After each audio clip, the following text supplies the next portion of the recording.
গোপাল ভাঁড়ের বিয়ের মহাধামাকা। গোপাল ভাঁড় ছিলেন রাজা কৃষ্ণচন্দ্রের রাজদরবারের সবচেয়ে তুখোড় বুদ্ধিমান, হাসি খুশি ও মজার মানুষ। তার কথায় সবাই হাসিতে ঘোরায়, আর তার বুদ্ধিতে হার মানে বড় বড় পণ্ডিতরাও। কিন্তু এতদিনে সবাই একটা কথা ভাবতে লাগলো, গোপাল তো সবাইকে নিয়ে খেলছে, কিন্তু বিয়েতে কে কাকে নিয়ে খেলবে?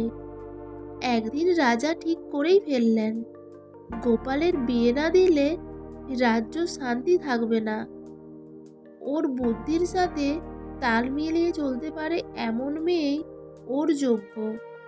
তাই এইভাবে শুরু হলো গোপালের বিয়ের আয়োজন, মজার ধামাকা আর একের পর এক কাণ্ডের ভরপুর। হাই বন্ধুরা, আমি রিম্পা। আমার ইউটিউব চ্যানেল জাস্ট ওয়াচ রিম্পাতে সবাইকে স্বাগত জানিয়ে আজকে চলেছি নতুন একটা গল্প নিয়ে। তো বন্ধুরা, আশা করি আজকের গল্পটা তোমাদের ভালো লাগবে। তো আসুন পুরো গল্পটি শুরু করি। প্রস্তুতির প্রথম দিন। গোপালের শর্ত। রাজা বললেন, গোপাল, তোমার বিয়েতে আমাদের কোনো ভুল হতে দিও না। গোপাল চোখ টিপে বলল, মহারাজ, ভুল করব না, কিন্তু কাণ্ড সে তো আমার ধর্ম। রাজা মাথা নেড়ে হাসলেন, ঠিক আছে, কাণ্ড করতে পারো, কিন্তু যেন সবাই খুশি হয়। গোপাল বলল, শুধু খুশি নয়, সবার পেট ব্যথা করবে হাসতে হাসতে, এই গ্যারান্টি দিলাম। পাত্র পাত্রী দেখা প্রথম কাণ্ড। গোপালের জন্য পাত্রী দেখতে গেলেন রাজা নিজে, মন্ত্রী আর কয়েকজন সঙ্গী।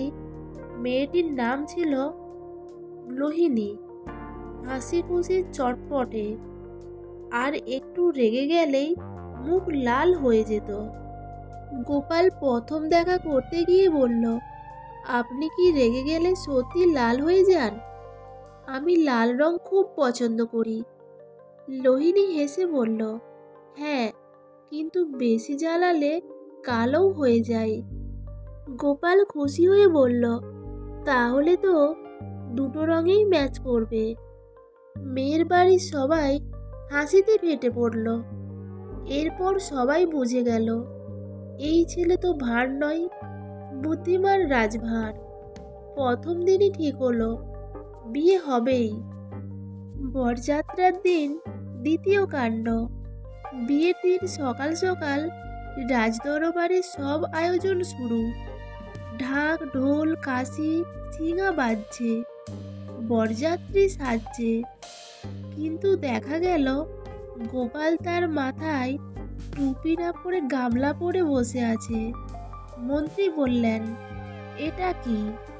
গোপাল বলল, মহাশয়, আজ এত লোকের ভিড়, কেউ মাথায় আঘাত করলে টুপি তো বাঁচাতে পারবে না, কিন্তু গামলা পারবে। সবাই আবার হাসি থামাতে পারল না।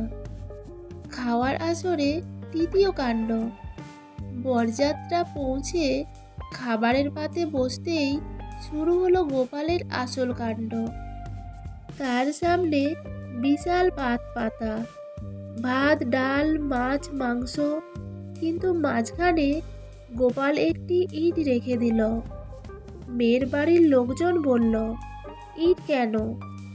গোপাল গম্ভীর মুখে বলল, খাওয়ার শেষে এত হাঁটতে হবে, জুতো ছিঁড়লে ইট দিয়ে হাঁটবো। বিয়েতে কষ্ট চাই না। এবার কেউ আর চুপ থাকতে পারল না। সবাই এমনভাবে হাসল যে ইটটা দেখে মনে হলো এটা গোপালের নয়, বরং পুরো অনুষ্ঠানের মজার কেন্দ্র। মালা বদলের সময়। চতুর্থ কাণ্ড। মালা বদলের সময় গেয়ে উঠল বাঁশির সুরে মালা বদল। সবাই অপেক্ষায়। গোপাল মালা হাতে নিয়ে বলল, একটু দাঁড়াও, আগে মালার ছায়া দেখি। আলোতে সব সুন্দর লাগে, ছায়ায় আসল রূপ দেখা যায়। সবাই হ্যাঁ, আর লোহিনী মুখে হাসি চেপে বলল, ছায়া দেখে যদি আমাকে সুন্দর লাগে, তবে আসল আমি তো আরো সুন্দর, তাই না? গোপাল বলল, হ্যাঁ, তুমি ছায়ার চাঁদ, আলোর সূর্য।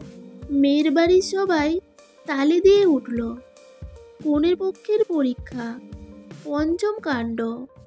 কনে গোপালকে বললেন, শোনো, তুমি যে এত বুদ্ধিমান, তোমার এক পরীক্ষা আছে। গোপাল বলল, বিয়ের দিনও পরীক্ষা? আচ্ছা, দাও। কনে দুটি কলস জল রাখলেন, একটিতে পানি, অন্যটিতে নেই। চোখে না দেখে বোঝো কোনটায় পানি আছে। গোপাল বলল, এত সহজ? তারপর পাশের বাচ্চাটাকে বলল, বাবু, একটা একটু ঠেলে দে। যেটা পানি ছিল সেটা নড়ল না, ভারী। সবাই হতবাক। উনি হেসে বলল, তোমার মতো মানুষকে হারানো কঠিন। রাতের শেষ কাণ্ড, হাসির সমাপ্তি।